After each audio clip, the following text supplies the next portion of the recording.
अगर ये वीडियो आपको पसंद आए तो लाइक करें और शेयर करना मत भूलिए। सब्सक्राइब करें लक्ष्य टीवी चैनल को और बेल आइकॉन पर क्लिक करना मत भूलिए लेटेस्ट वीडियो सबसे पहले पाने के लिए।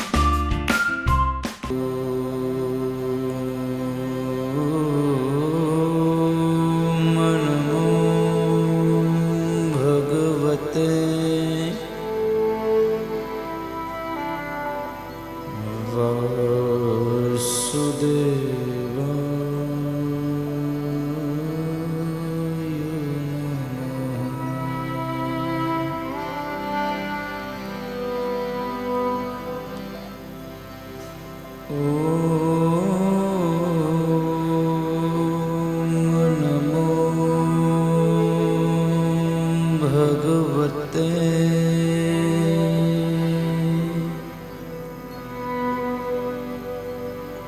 त्वं शरणं प्रपद्ये।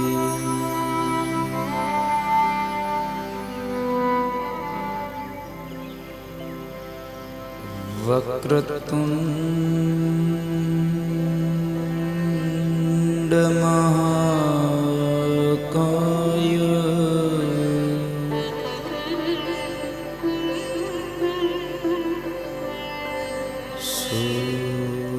सूर्यकोटि समप्रभ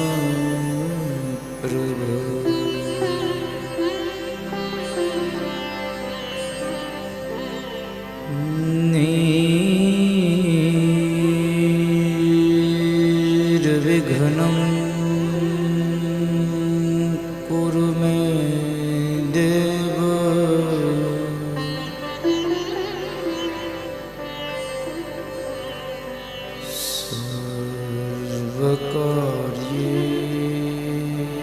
सर्वकार्येषु सर्वदा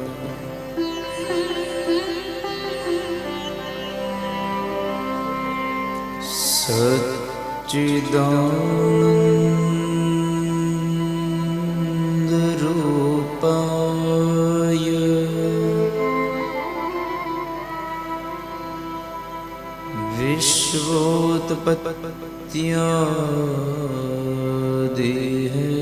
विश्वोत्पत्त्यादिहेतवे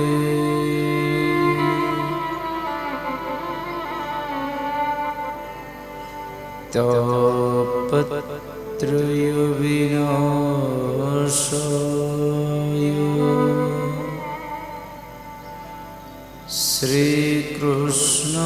श्रीकृष्णाय वयं नमः।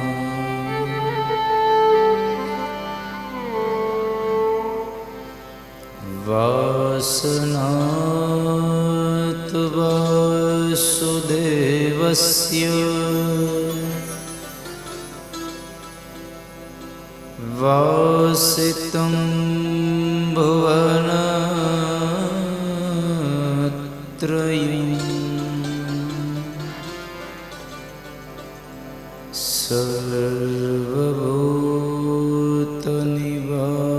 सर्वभूतनिवासोऽसि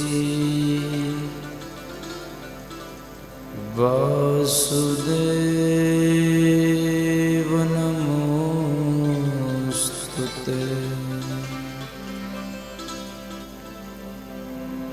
ध्यानमूलं गुरुर्मूर्ति पूजामूलं गुरुर्पदम्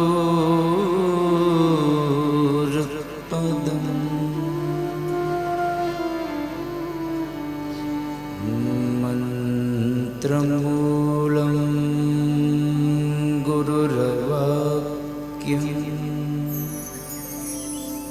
मोक्षमूलं गुरुर्कृपा।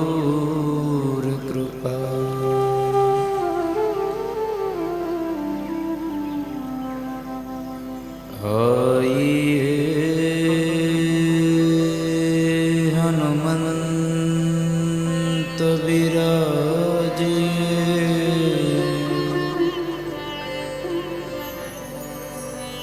तथा તે અનુસાર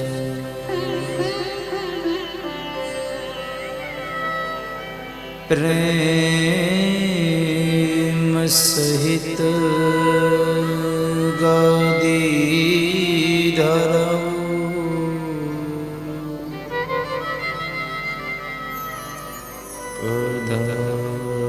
પધારીએ પવન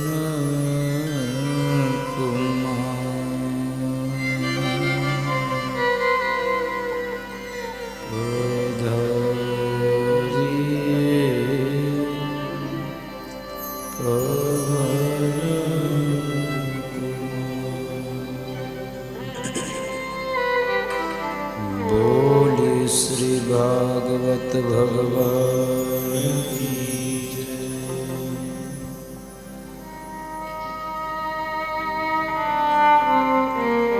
હરે રામ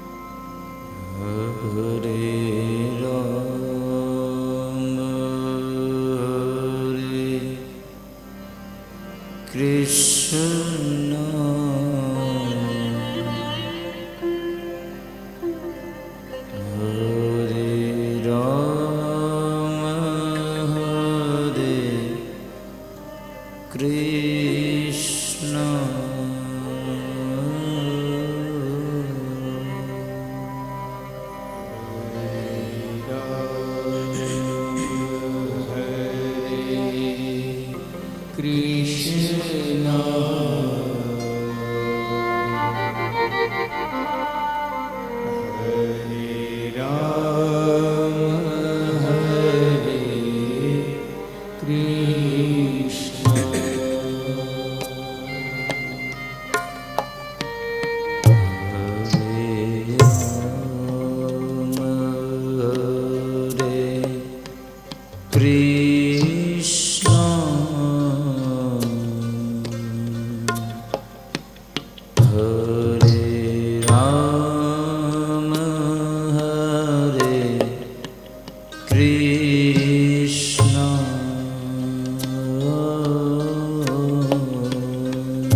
હરે રામ હરે કૃષ્ણ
अगर ये वीडियो आपको पसंद आया हो तो लाइक करें और शेयर करना मत भूलिए।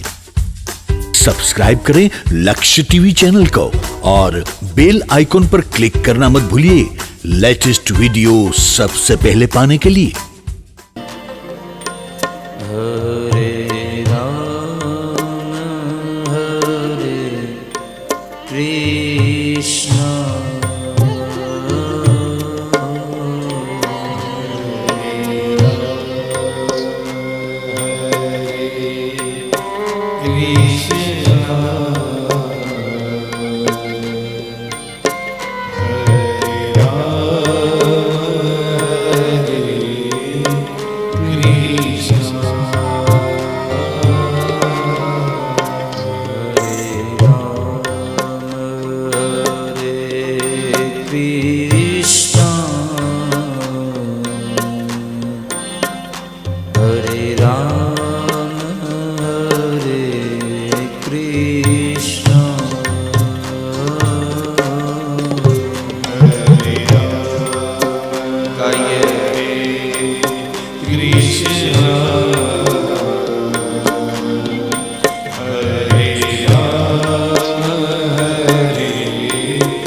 कृष्ण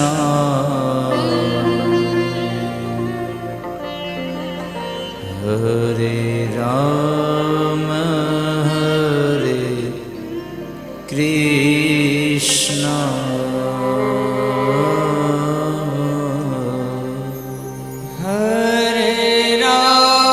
राम हरे कृष्ण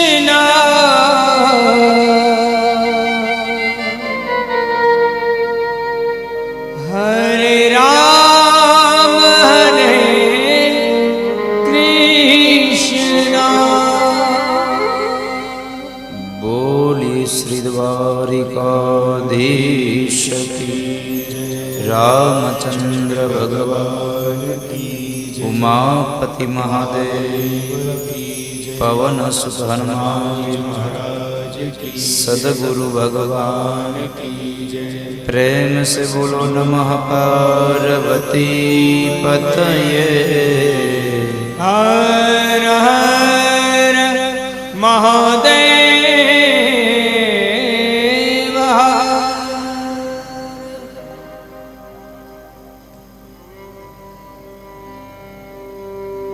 આજના દિવસની કથાનો પ્રારંભ કરતા ભગવાનના વાંગમય સ્વરૂપ એવા ભાગવતજી મહારાજના ચરણોમાં, મારા માતા પિતા, મારા ગુરુ મહારાજ એમના ચરણોમાં, અહીં પધારેલા વડીલ માતા પિતાઓ તેમજ જીવ માત્રના હૃદય કમળમાં બિરાજમાન પરમ તત્વ દિવ્ય આત્માને વ્યાસપીઠથી મારા વંદન. આપ સૌને મારા જય શ્રી કૃષ્ણ, રાધે રાધે.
આવો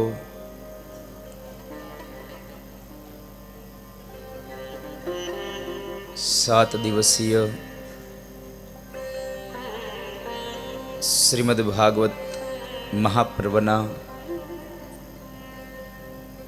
અંતિમ ચરણમાં છેલ્લા દિવસે થોડી ભગવત ચર્ચા કરીએ, પણ એમના પહેલા આપણા રોજના ક્રમ અનુસાર પ્રાર્થનાનું એક પુષ્પ ભગવાન ઠાકોરજીના શ્રી ચરણારવિંદમાં સમર્પિત કરીએ.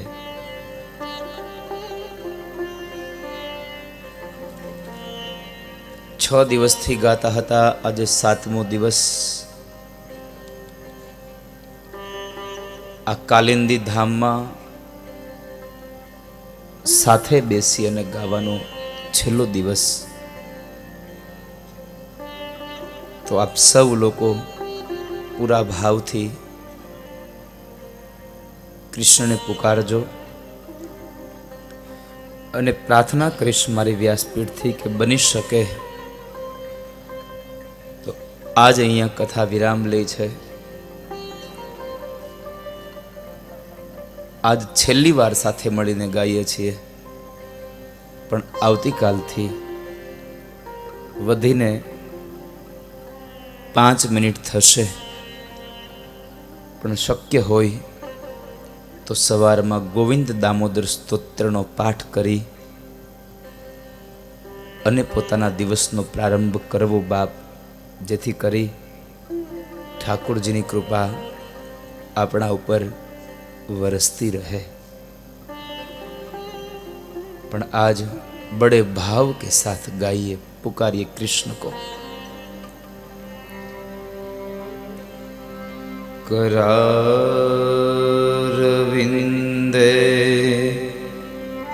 न पदारविंदम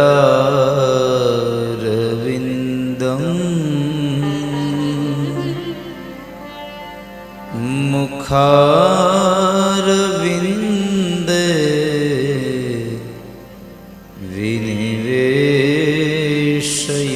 વિનિવેશયંતમ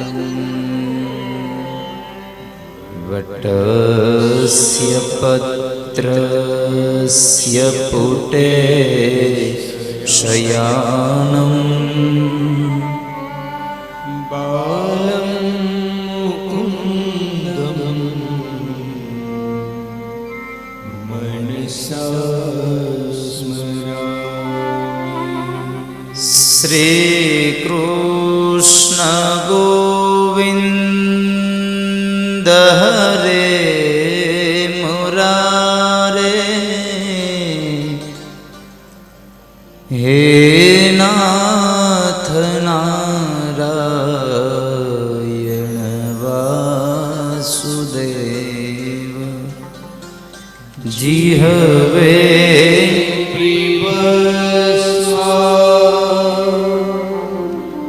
મૃત મેઘ દેવ ગોવિંદ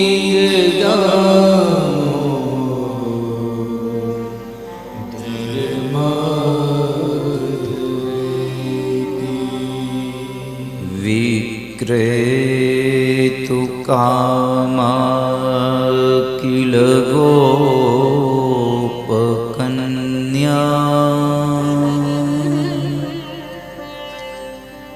મુરારી પાદાર્પિત ચિત્તવૃત્તિ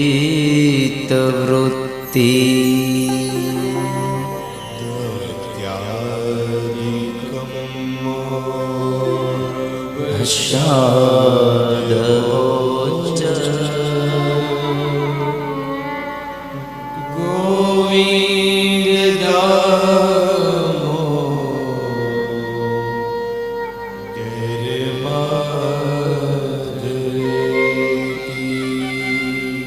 ગૃહે ગૃહે ગોપવધૂ કદંબા સર્વે મિલિત્વા સમવાપ્ય યોગમ પુણ્યાનિ નિપઠન્તિ નિત્યમ ગોવિંદ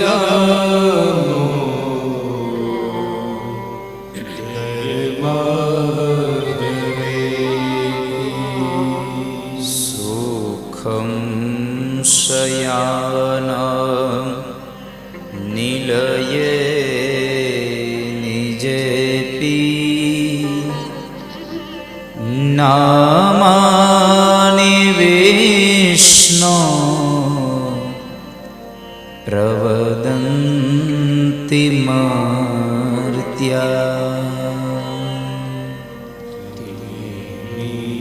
ચિત્તં તન્મયતાં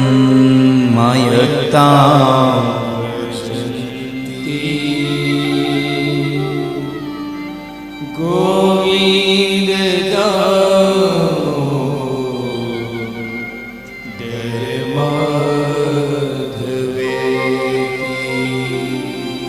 જીહવે સદેવં ભજ સુંદરાણી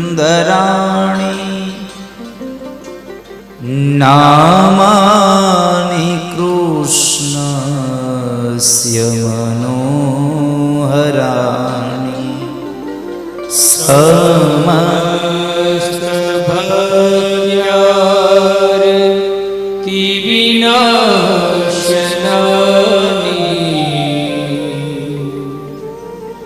ગોવિંદ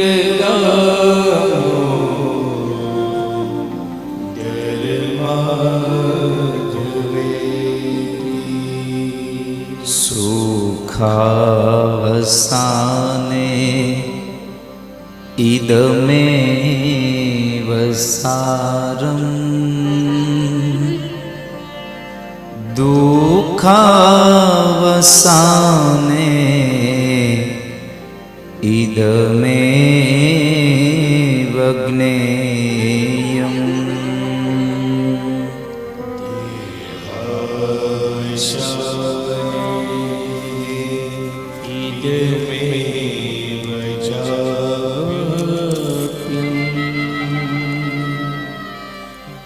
ગોવિંદ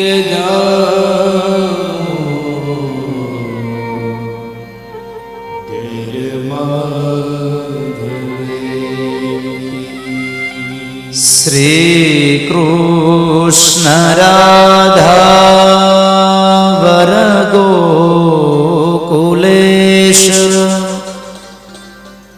ગોપાલ ગોવર્ધનનાથ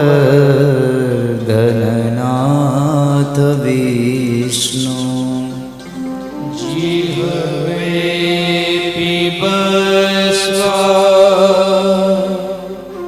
મૃતમેત દેવ ગોવિંદ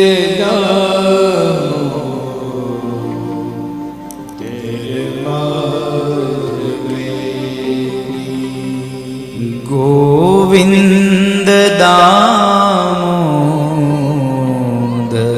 માધવેતી ગોવિંદ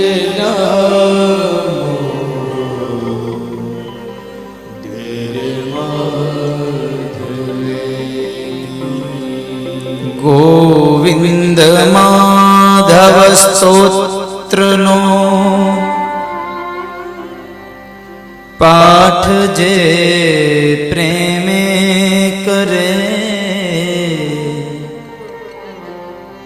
દામોદર દયાદાને સહેજે ગોલોક સંચરે દામોદર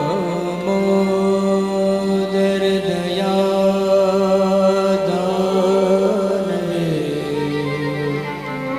દામોદર દયાદાને દામોદર દયાદાને સહેજે ગોલોક સંચરે. બોલીએ શ્રી બાલકૃષ્ણ ભગવાન શ્રી સુખદેવજી મહારાજ શ્રી વ્યાસ ભગવાન શ્રી સરસ્વતી માત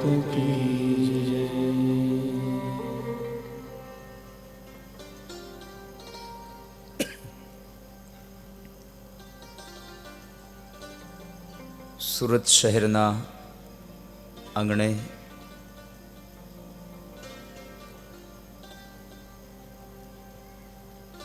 પતિત પાવની માં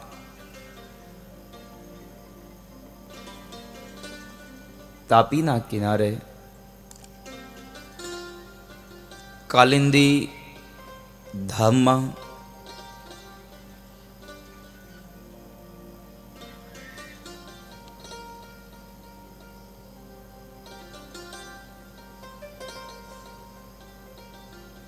ગાબાણી પરિવારના પિતૃઓના મોક્ષાર્થે તથા ગુંદાળા ગામના સમસ્ત પિતૃઓના મોક્ષાર્થે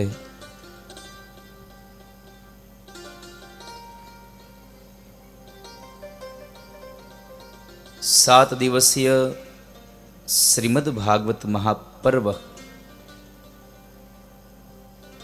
અને આ મહાપર્વના મુખ્ય યજમાન શ્રીમાન વજુભાઈ ત્રિકમભાઈ ગાબાણી, ભરતભાઈ ગાબાણી અને સમસ્ત ગાબાણી પરિવાર સાતમા દિવસના મંગલ પ્રભાતે ઉપસ્થિત રહેલા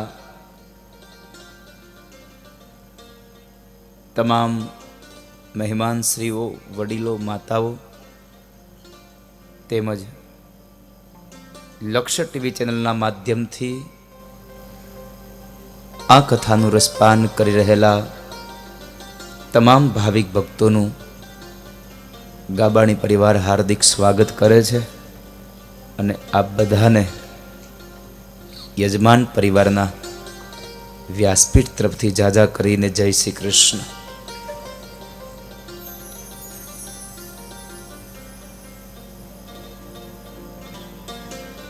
પરંપરા છે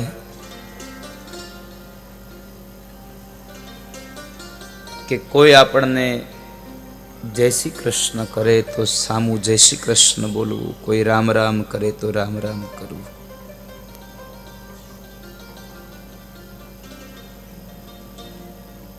કોઈ આવીને પૂછે કેમ છો, કોઈ આવી અને પૂછે કેમ છો, હૃદયમાં દુઃખ હોવા છતાં પણ મુખ મલકાવીને કહેવું પડે છે મજામાં. અંતરમાં દુઃખ હોય, વેદના હોય, છતાં પણ હસીને કહેવું પડે છે મજામાં.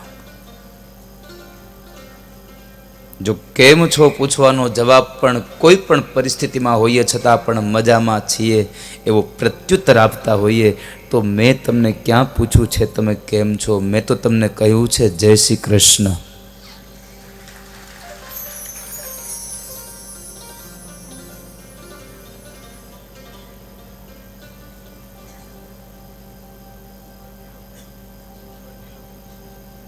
મને એમ થયું કે આ છેલ્લો દી છે તો વળી આજ પાછો હું હથોડો મારી લઉં. પછી કોણ જાણે વળી આ પાછું મોટા વરાછા મને કથા માટે મળશે.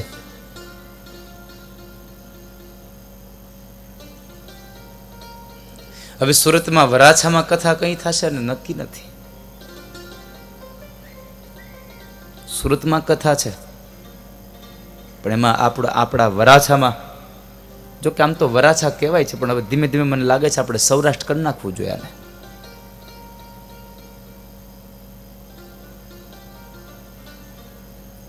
પહેલી વાત તો એ છે કે આજે આમ ભરોસો નહોતો મને કે આજ અમારો ડોમ ભરાઈ જાય, પણ તમારો વજુભાઈ કાલનો પડકારો ઘા કરી ગયો.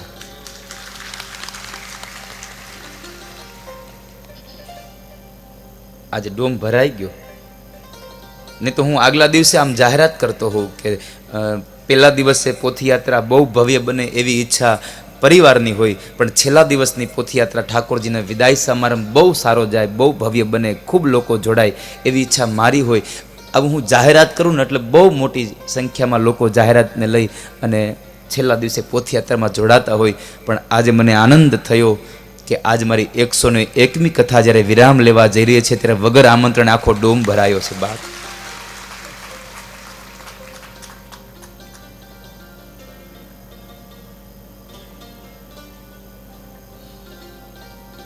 આજે શું કથા કરું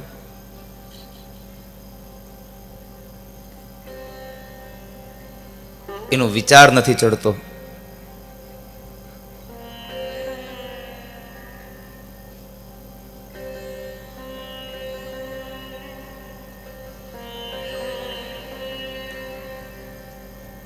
કાલ રાત્રે એટલા મોડા સુધી તમે લગ્નનો માહોલ આમ જાળવી રાખ્યો. મારા ખ્યાલથી લગભગ 3:30 તો વગાડ્યા જશે, 5 વગાડ્યા, અને છતાં પણ તમારા ચહેરા ઉપર થાક નથી. બસ આજ તમારો આ હૃદયનો પરમાત્મા પ્રત્યેનો ભાવ વ્યક્ત કરે છે. બા હા, બને એવું કે તમે 5 વાગ્યા પછી કદાચ થોડી વાર માટે સૂતા હોય તો મારો ફોન આવે ને તમે ઉઠ્યા હોય, એવું બને? એવું ભરતભાઈ હું 6 વાગે ઉઠીને તૈયાર અમે ઉઠ્યો. હું મારે નીલો આવ્યો 6 વાગે મને ઉઠાડો, દાદા ઉઠો. 6 વાગી ગયા તો ઉઠ્યો. વજુભાઈ એક વાત કહું, મારા ઉતારાને તમારે ચિંતા નથી રહી, એનું કામ મૂળ કારણ છે તમારી આ ટીમે તમને અહીંયા હાવ હળવા કરી દીધા, તમને ઉતારે આવવા જેવા ન રાખ્યા. હા, તમને આવવાનું આમ મન જ ન થયું. એટલે મારો મૂળ કહેવાનો ભાવાર્થ છે કે એ લોકોએ એટલી ત્યાંની વ્યવસ્થા સાચવી કે તમને ચિંતા નહોતી. નહીં તો યજમાનને ચિંતા હોય કે દાદાના ઉતારે જવું પડશે, ત્યાં શું વ્યવસ્થા હશે, પણ તમને કોઈ જાતની ચિંતા રહેવા નથી દીધી. એનું મૂળ હતું આ 7-8 વ્યક્તિઓ જે મારા ઉતારે હતા.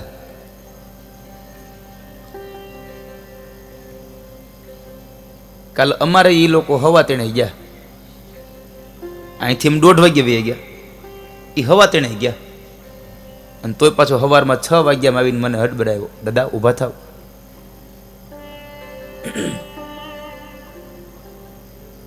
પછી અમે તો 8 વાગ્યે રેડી હતા, નીચે બેઠા હતા. પછી કીધું હવે કરો ફોન ચાલુ બધાનો, જગાડો. હે ને અમારો અપોન અલ્પેશને ફોન કર્યો. અલ્પેશ, મેં કીધું હું અહીંથી નીકળું છું ને બધું રેડી છે ને, ઊભા રહો. એ કે હું ફોન કરી જો, હું નથી આવ્યો હજી. વિપુલભાઈને ફોન કર્યો, હું કહું તો એ નીકળજો. એ કે ભરતભાઈને ફોન કર્યો, વજુભાઈને ફોન કર્યો. એ કે હું બસ મંડપમાં પહોંચવા આવ્યો છું, હમણાં સમાચાર લઈને તમને રિંગ કરું. આજ અમને ખબર હતી, ઉપાધિ અમને હતી કે અમારા જગાડવાના જ બધાને, એટલે અમે વહેલા ઉઠ્યા હતા. કારણ આ દુનિયામાં કોઈ જગાડનારો નહીં મળે ને ત્યારે માણસ સૂતો રહેશે સાહેબ. જગાડનારો જોશે કોઈક, પથારીમાંથી જગાડવા માટે 2 હાથ વાળો માણસ જોશે, અને આ અંતરમાંથી જગાડવા માટે કોઈક સદગુરુ નામનો એક માણસ જોશે જિંદગીમાં. સવારનો પોર હોય ને એટલે કથા કહેવાનો આનંદ જ કંઈક અલગ આવે. કારણ કે ઉઠીને આવ્યા હોય, હાવ બધું ન્યુટ્રલ થઈ ગયું, બધી કોરી પાટી હોય, એટલે જે લખવું હોય એ લખી શકાય સાહેબ. કોરી પાટીમાં તો જેવું લખીને એવું લખાય. પેલું તો આખો દીની લખાયેલી પાટીમાંથી ત્યાં ક્યારેક લખાઈ ગયું ભૂંસું હોય ને એટલે થોડાક ઓગરાઈ થયા હોય. આ તો આખી રાતની હાવ કોરી ધાકાડ પાટી હોય ને સવારમાં આવીને તમે જે લખો ને એ આમ હામું ઉપસી આવે.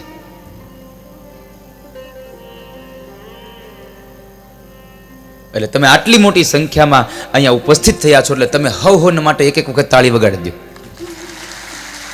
જો પોતાના માટે કીધું કેવી આમ જોર જોરથી વગાડી, કોકના માટે કીધું હોય તો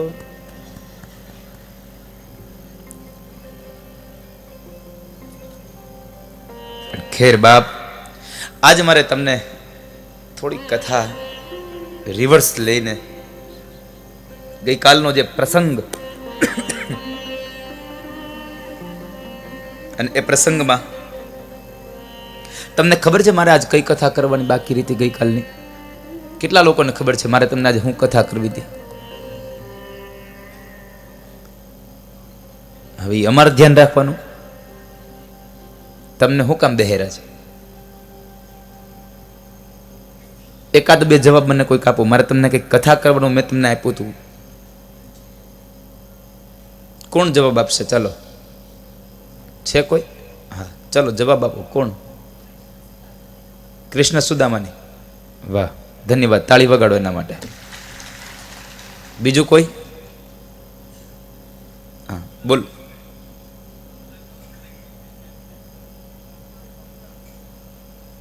હજી કોઈક બોલ્યું, મને અંદરથી અવાજ સંભળાણો.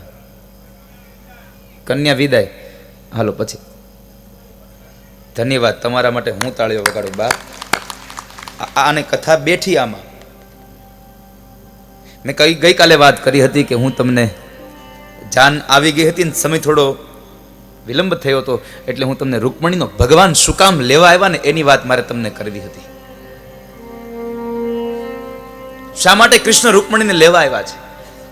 રૂકમણીના પત્રમાં શું લખ્યું હતું એવું કે ભગવાનને 4 અશ્વ વાળો એ ઘોડો તૈયાર, એ રથ તૈયાર કરીને દારૂકને કહ્યું કે ચાલ દારૂક, રૂકમણીને લેવા જવું છે. શું લખ્યું ભગવાન માટે? ભગવાનને પત્ર એવો લખો ને બાપ કે આખો પત્ર વાંચે કે ન વાંચે એની જરૂર ન રહે, માત્ર ખાલી એક વિષય ઉપર લખેલો હોય અને વિષયને વાંચીને કદાચ માણસ દોડતો થઈ જવો જોઈએ. તમારો પત્ર એવો હોવો. તો ગઈકાલ મેં વાત કરતો હતો એ રૂકમણીએ લખેલો ભગવાનનો પ્રેમ પત્ર. પણ મેં ગઈકાલે એક ચોખવટ કરી હતી કે એક સ્ત્રી એક પુરુષને આ પત્ર નથી લખતી, પણ એક બુદ્ધિ ભગવાનને પત્ર લખે છે. આધ્યાત્મિક અર્થમાં બહુ અર્થઘટન સારા લખ્યા છે. રૂકમણી વિચાર કરે છે કે હું શું લખું, હું એને સંબોધન શું કરું. હવે સીધું તો ન લખી દેવાય કે તમારા પતિ, મેં સ્વીકાર કર્યો છે, એમણે મારો સ્વીકાર કર્યો કે ન કર્યો કઈ ખબર. હું શું લખું?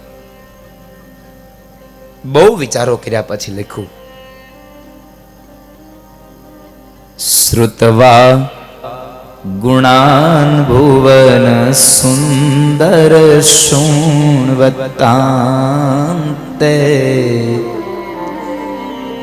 નિરવિશ્ય કર્ણ વિવરે હરતોંગતાપમ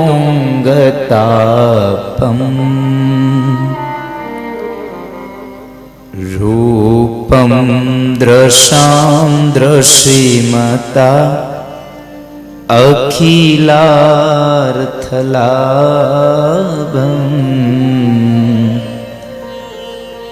ત્વય્યસ્તુતા વિશતિ ચિત્તમપત્રપમ મે.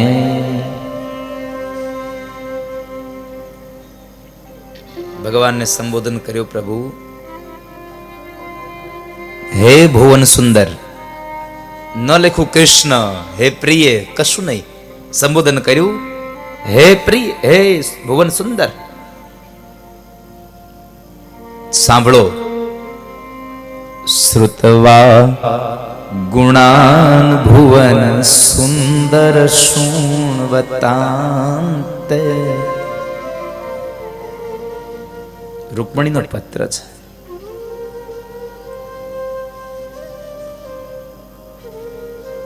સાંભળો ભુવન સુંદર, તમારા ગુણાનુવાદની કથાઓને, તમારા ગુણાનુવાદની તમારા ચર્ચાઓને સાંભળી અને મેં મારું ચિત્તપત્ર તમારામાં સમર્પિત કર્યું છે, મારું ચિત્ત તમારામાં લગાડ્યું છે. ત્વય્ય સ્તુત વિશતિ ચિત્તમ પત્રપમ. મેં મારું ચિત્ત તમારામાં લગાડ્યું છે.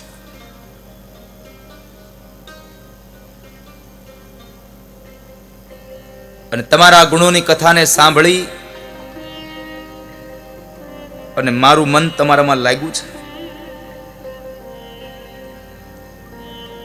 ભગવાનમાં લગ્ની ક્યારે લાગે? જ્યારે ભગવાનની કથા સાંભળો ત્યારે ભગવાનમાં લગ્ની લાગે. કારણ ભગવાનની કથાને સાંભળવાથી મોહ દૂર થાય છે, મોહ નીકળી જાય છે.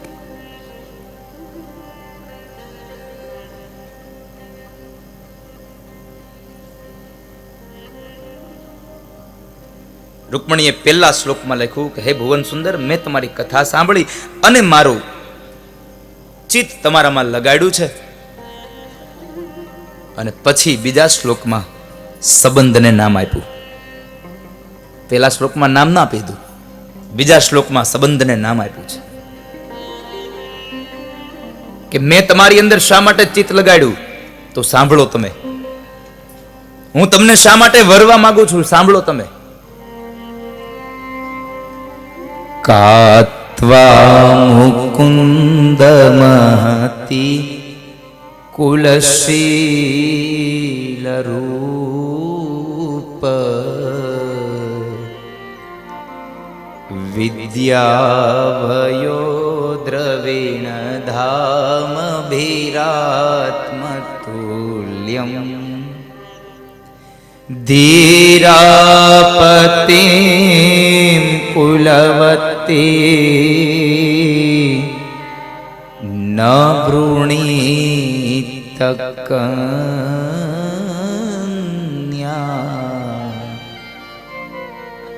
કાલે નૃસિંહ નરલોકમનો ભીરામમ.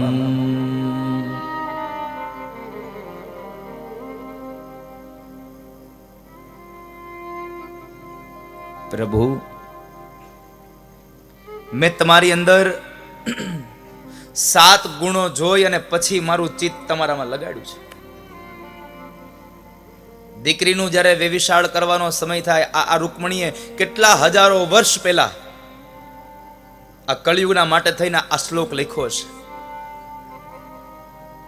કે જ્યારે તમારી દીકરીનું વ્યભિચાર કરવાનો સંબંધનો સમય આવે ત્યારે પુરુષની અંદર શું જોવું? 7 વસ્તુ જોયા બાદ તમે તમારી દીકરીનો વ્યભિચાર કરજો.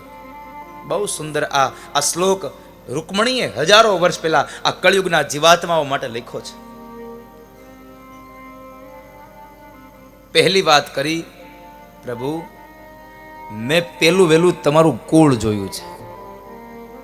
કાત્વા મુકુંદ મહતી કુલશીલ રૂપ. પેલું વેલું કુળ જોવું. કન્યાનો પ્રસંગ આવે તો પેલા વેલા એનું સામેવાળાનું કુળ જોવું.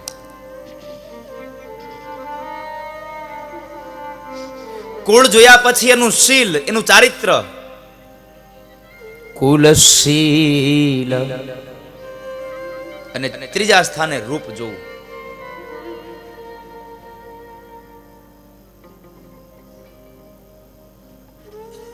ચોથા સ્થાન ઉપર સામેનો વ્યક્તિ જે મૂર્તિઓ છે એ મૂર્તિઓ ભણેલો છે કે નહીં એ જોવું. વિદ્યા,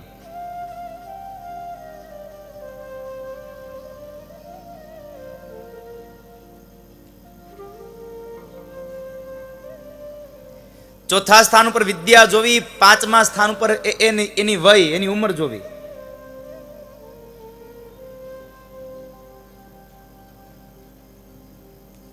ઉંમરમાં વધારે પડતો ફેર તો નથી ને?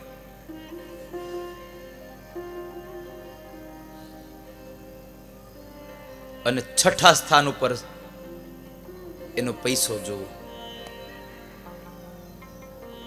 પણ અત્યારે સમય આવ્યો, કુળ, શીલ, વિદ્યા, ઉંમર, રૂપ આ કશું નથી જોવાતું. પેલું વેલું જોવાય છે કે છોકરોને એ લોકો પૈસા વાળા છે કે નહીં. પેલો વેલો પૈસો. પૈસા વાળા છે, દીકરી દેવાય. બાપ જરૂર નથી કે પૈસા વાળા હોય ને આ દીકરી દઈ દેવી. પૈસાની હારે ખાનદાની છે કે નહીં એ જોવું ભૂલશો નહીં કોઈ દિવસ. પૈસાની સાથે સાથે સંસ્કારી છે કે નહીં જોવું ભૂલશો નહીં કોઈ દિવસ. પૈસા ગમે તેટલા હોય પણ સાંજ પડે ને ઘરે આવે પછી એનું બાવડું પકડીને એને રૂમમાં લઈ જવું પડે એવી પરિસ્થિતિમાં દીકરીને ન દેવી બાપા, ન દેવી. પણ ત્યાંની દીકરીઓને એક જ લાઈ લાગી છે, પૈસાવાળા હોય, સારું મકાન ને ગાડી હોય એટલે કરાય. અમુક જગ્યાએ તો હું આશીર્વાદ દેવા જાઉં તો મને આમ અચંબો લાગે. આમ અંદરથી મને આમ થોડું દુઃખ લાગે કે શું આ જોયું હશે. પણ જ્યારે બધો નિચોડ કાઢીએ ને ત્યારે ખબર પડે કે ઓહો આ તો છોકરોને લોકો પૈસાવાળા છે એટલે આ લોકોએ દીકરી આપી દીધી છે. દીકરીને જુઓ તો તમે બધું ભાન ભૂલી જાઓ અને છોકરાને જુઓ કોઈ મેળ ન હોય. અત્યારના તમામ વડીલોને, માતાઓને ને આ દીકરીના બાપને મારી એટલી પ્રાર્થના છે, તમે બીજું કાંઈ જુઓ કે ન જુઓ, થોડુંક એટલું તો જોજો કે તમારા આંગણે જ્યારે 2 જણા આવે ને ત્યારે તમારા આંગણે દીપ આવે ને એવું જોડલું હોય ને એવી જગ્યાએ લગ્ન કરાય. નકરા પૈસામાં દીકરી દઈ ન દેવાય બાપા.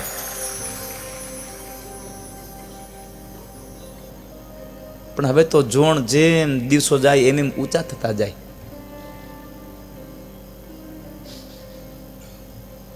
અમે પધરામણીમાં ગયા હતા ભગવાનભાઈને ત્યાં લગભગ, અને ત્યાં અમારે બરાબરનો આ વિષય નીકળ્યો. એટલે મેં એમને એ બધા બહુ લોકો બેઠા હતા ત્યાં, લગભગ 30-35 લોકો બેઠા હતા અમે બધા એમના. અને ત્યારે મેં આ વાત ઉપર જરા ચર્ચા થઈ એટલે મેં એમને કહ્યું કે નથી લાગતું કે આપણે જ આપણા દીકરાઓની જિંદગી બગાડતા હોઈએ એવું, આપણે જ આપણી દીકરીઓની જિંદગી બગાડતા હોઈએ એવું. અત્યારે છોકરાઓની ઉંમર મોટી થવા માંડી એનું મૂળ કારણ છે આપણે પોતે. કારણ કે પરિસ્થિતિ કરતા જોણ વધારે ઊંચા જોવા માંડ્યા. દીકરીના બાપની ઘરે કઈ ભાડાનું મકાન હોય છતાં પણ દીકરીના માટે એને સરસ મજાનો બંગલો ગોતતા હોય. હવે આપણે જો આપણી દીકરી માટે સારો બંગલો ગોતીએ તો પછી બીજા લોકો એની દીકરી માટે સારો બંગલો ગોતતા જશે. આમાં જ આપણા દીકરાઓની ઉંમર મોટી થવા લાગી છે. મારી વ્યાસપીઠ આપ સૌને વડીલોને મોટા પરિવારોને પ્રાર્થના કરે છે, થોડુંક તમે બધા ભેગા થઈને વિચારજો, નહીં તો હવે આવનારો સમય પરિસ્થિતિ વિકટ લાવશે. વિકટ પરિસ્થિતિ આવશે. આપણી માંગણીઓ તો તમે જુઓ, ગામડે મકાન જોશે, ગામડે ખેતી જોશે, ગામડે ખેતી જોશે ને વળી પાછું હારે કીધું કે અમારી દીકરી ખેતી નહીં કરે. એટલે તમારી દીકરી ખેતી નથી કરવાની તો પછી ખેતી માગો છો શું કામ?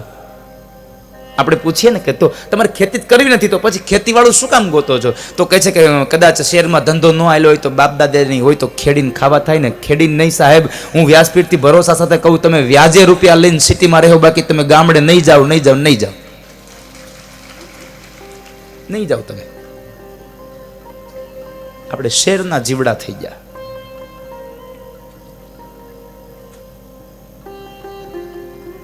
પણ ગામડે ખેતી તો કે ભલે 2-3 વીઘા 5 વીઘા થોડી તો થોડી પણ ખેતી તો જોશે જ. એનું એક મૂળ કારણ મને એવું દેખાય છે, તમારા લોકોને સ્વીકાર લેવું જરૂરી નથી, મને એવું લાગે છે કે આ 5 વીઘા તો 5 વીઘા ખેતી આ હું કામ માગે છે ને, એનું એક કારણ હશે મારી બુદ્ધિ પ્રમાણે કે 5 વીઘા હોય ને તો ગવઢિયા ગામડે પડ્યા રહે ને, અહીંયા શહેરમાં નડે નહીં. કેવા તો થાય અમારા ગવઢિયા ખેતી હાચવે છે.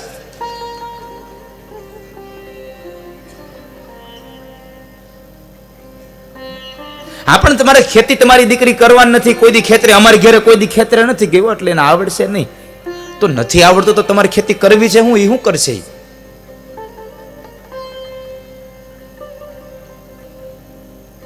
શહેરમાં મકાન જોશે, ધંધો ઘરનો જોશે, આવી બધી માંગણીઓ થવા માંડી ને પછી હવે લોકો ખોટું બોલતો, એટલે આ દુનિયામાં ખોટું એટલે વધી ગયું છે કે માગણી જ વધી ગઈ છે. એટલે એને સરસ મજાનો ફ્લેટ લઈ લે, ઘરના મશીન નાખી દે અને પછી લગ્ન થઈ જાય એટલે એકાદ વર્ષ થાય ત્યાં બધું પાછું દેવાઈ જાય કે આપણે તો ભાડે લીધું તો બધું. પછી દુઃખી થવું એના કરતા પહેલેથી નાનું ગોઈતું હોય ને પછી જો એમાંથી ઘરનો ફ્લેટ થાય ને સાહેબ, એનો આનંદ કંઈક હૃદયમાં ઓર હોય છે સાહેબ. ભાડાના મકાનમાં દીકરીને આપી હોય અને ઘરનો જ્યારે ફ્લેટ થાય ને ત્યારે કહેવા થાય કે મારી દીકરીને લોકોએ ઘરનું મકાન લીધું છે. પણ આપણી અપેક્ષાઓ જ વધી ગઈ. અહીંયા એટલે કહ્યું છે 6થા સ્થાન ઉપર પૈસો જોજો, પણ પહેલા સ્થાને કુળ, શીલ, વિદ્યા, ઉંમર, એનું રૂપ, અને પછી તમે પૈસા જોજો, પછી એનામાં તાકાત કેટલી છે. ધીરાપતિ કુલવતી નવૃણી તકન્યા. અને છેલ્લે કહ્યું, મેં પ્રભુ તમારામાં શું કામ મન લગાડ્યું? કાલે નૃસિંહ નરલોકમનો વિરામમ. તમે પ્રહલાદને જ્યારે જરૂર પડી ને તો માના ઉદરની રાહ ન જોઈ શક્યા તો તમે સ્તંભમાંથી પ્રગટા. મેં જોયું છે કે તમને બીજા પ્રત્યે કેટલો પ્રેમ અને કેટલી લાગણી, કેટલી કરુણા, કેટલી દયા છે. આ બધું જોઈને મેં મારું ચિત્ત તમારામાં લગાડ્યું છે, એને નથી લગાડ્યું.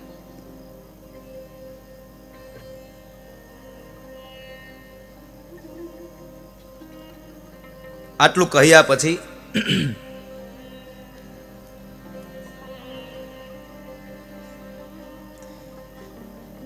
ત્રીજા શ્લોકમાં રૂકમણી એમ કહે છે કે મેં મારું ચિત્ત તમારામાં લગાડ્યું છે અને તમે જો મારો સ્વીકાર કરતા હો તો તમે એમ ન કહી દેતા કે હા મેં તમારો સ્વીકાર કર્યો, વહી આવો. તમે મારો સ્વીકાર કરતા હોય તો તમે મને લેવા આવજો, અને લેવા આવો તો એમને ન આવતા, ધ્યાન રાખજો. અહીંયા ઘણા બધા રાજાઓ હશે અને એની હારે યુદ્ધ કરી અને તમારે મને જીતીને લઈ જવી પડશે. આ શબ્દ બુદ્ધિ ભગવાનને કહે છે. અહીં ઘણા બધા રાજાઓ હશે. કોણ? કામ, ક્રોધ, લોભ, મદ, મોહ, મત્સર અને અજ્ઞાન, આવા કેટલાય રાજાઓ મારી આજુબાજુમાં છે. હે ભગવાન, તમારે આ રાજાઓને બધાઈને વધ કરી, એને મારી, એને જીતી અને પછી તમારે મારો હરણ કરવાનું છે. પછી તમારે મને લઈ જવાની છે, એમને નથી લઈ જવાની.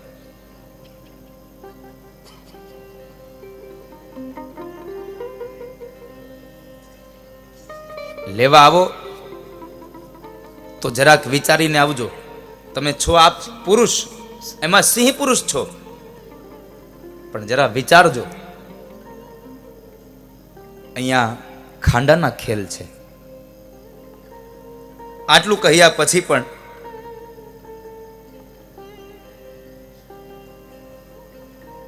ભગવાનને પોતે દાવો કરે છે, તમે મારું પાણી ગ્રહણ કરો, તમે મને સ્વીકારો.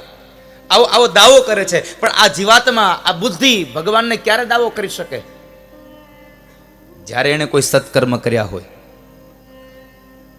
જ્યારે એને કોઈ ધર્મના કાર્યમાં ક્યાંક દાન આપ્યું હોય, કોઈ જગ્યાએ પરિશ્રમ સેવા કરી હોય, સત્કર્મનું ભાથું બાંધ્યું હોય, તળાવો ખોદાવ્યા હોય, પરબ બંધાવ્યા હોય, મંદિરો બંધાવ્યા હોય, આવા સત્કર્મો કરાવ્યા હોય ને, એ ભગવાનને આવો દાવો કરી શકે કે તમે મને લેવા આવજો.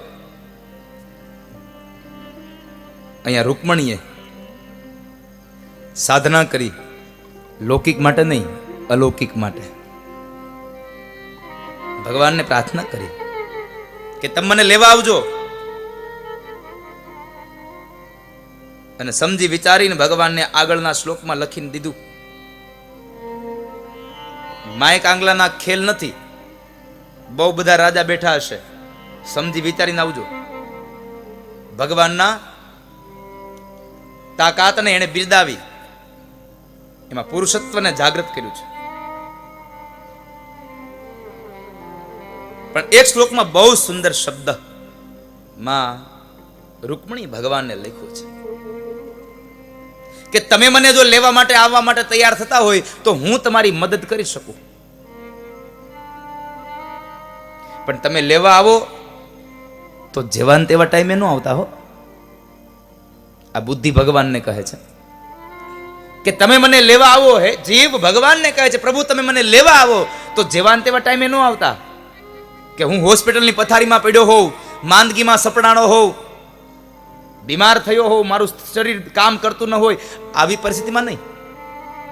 તો હું કોઈ દેવ મંદિરમાં જઈ અને તમારી ઉપાસના કરતો હોઉં, ધ્યાન ધરતો હોઉં, સાધના કરતો હોઉં, હું ઉપવાસ કરી અને ઉપાસના કરતો હોઉં, અને જ્યારે હું પવિત્ર જગ્યામાં બેઠો હોઉં ત્યારે તમે મને લેવા આવજો. એમને ન આવતા. જ્યાં ત્યાં તમે મને લઈને જશો.